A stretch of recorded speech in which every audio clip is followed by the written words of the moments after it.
Ambassador Erengito say Iana Elia Erengito Jess is Mila Maro co Jamana Cassida To she Castle Winter Neherin Harla Harna Blianta on Ham a Captain and our Lutron Tugin she Office Arm Hain as I'm a fan Kayla Siding Castle Winter Neherins Nahachake Sulims Willing to Kultifigur or Kamalish in Tris Liam, Lesh and Ambassador, or some Medatol Gemtag, on Courtshaw, Agro.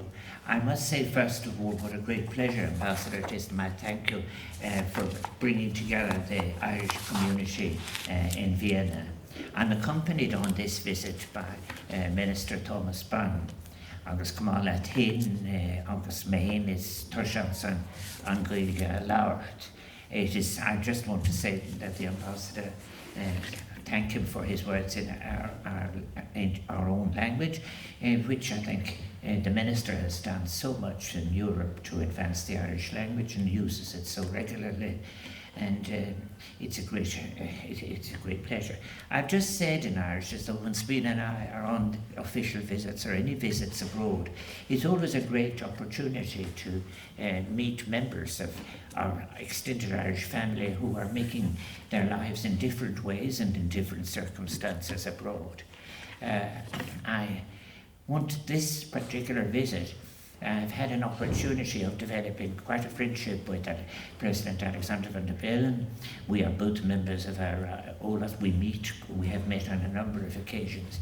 But I want to thank the embassy, and I want to thank all those who work in my own office and those who work in the Department of Foreign Affairs for the organisation that they have put into this visit. I've had an opportunity yesterday of having meetings with the President, with the Foreign Minister, with the Vice Chancellor, with the Minister for Culture, with so many different groups, and particularly valuable meetings with the OSCE and others. And today the opportunity of making a contact again with the historic connection that we have with Austria.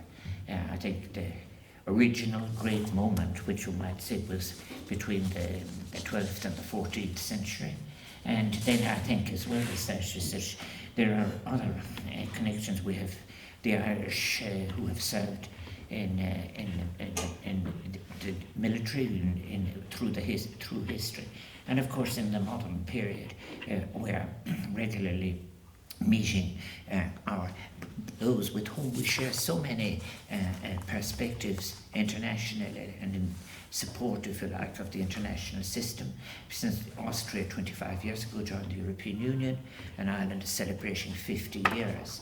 I realise as well that it has of course served as background. We're just coming out of COVID, and I know that for the Irish abroad, one of the particular incredible burdens to bear with those who couldn't visit home.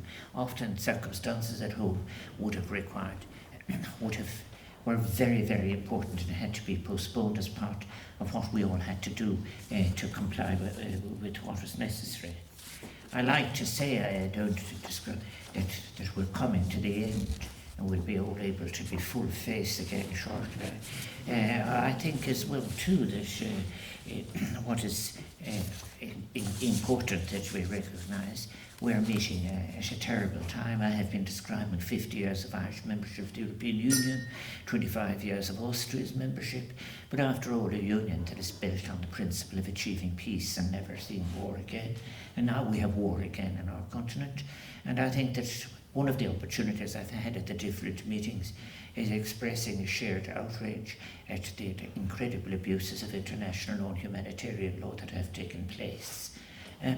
I know as well that many of you here, and as we had the opportunity of meeting you, that are giving service to some of the different international institutions upon which are really an expression of what we all want to achieve, which is a peaceful world.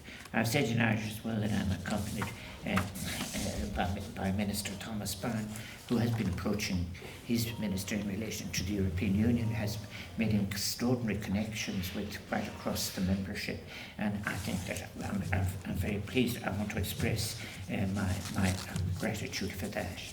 I think we're entering a new period we're coming out of the darkness of the pandemic, coming out of the darkness of war. I think I have been saying in my different speeches, we must all use every element we can of both creativity and imagination to try and achieve an end to the killing, the achievement of ceasefire, humanitarian corridors, and meaningful discussions in relation to security and peace. I think that this evening I want to thank the Ambassador and his wife Anna for hosting us here in what he said, Orison and Verbal in many cases.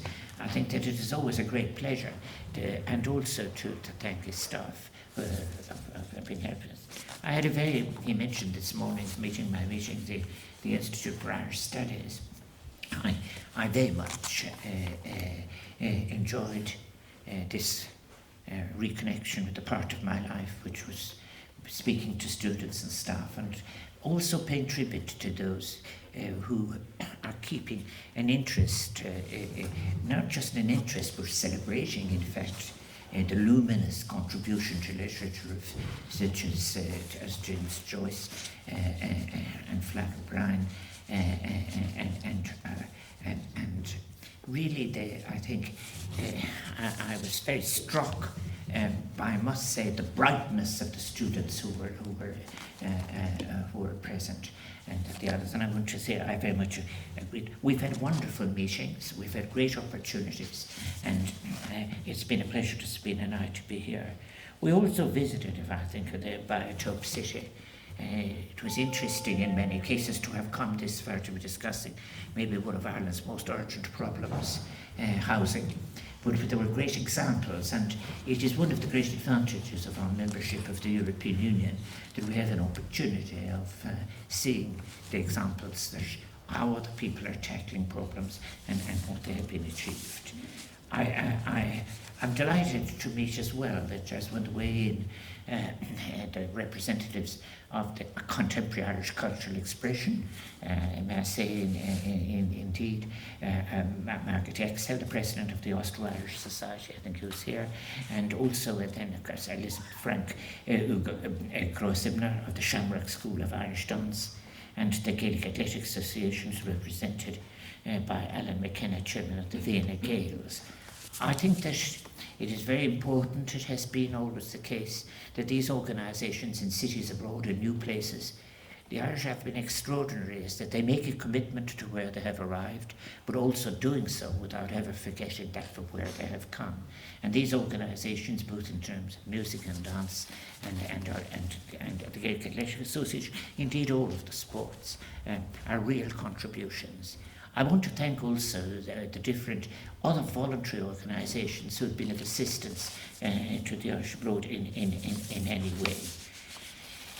It seems at the end of these coming towards the end of these very short visit in time, that I've been here a very long time, because the meetings have been so valuable. The meetings have, I very, very much, I must say as well, because there are a number of people here from, I mentioned the international organisations, from the OSCE. For a very long time in my other life, I was a spokesperson on foreign affairs and a parliamentarian. But it was one of the most valuable meetings I have ever had.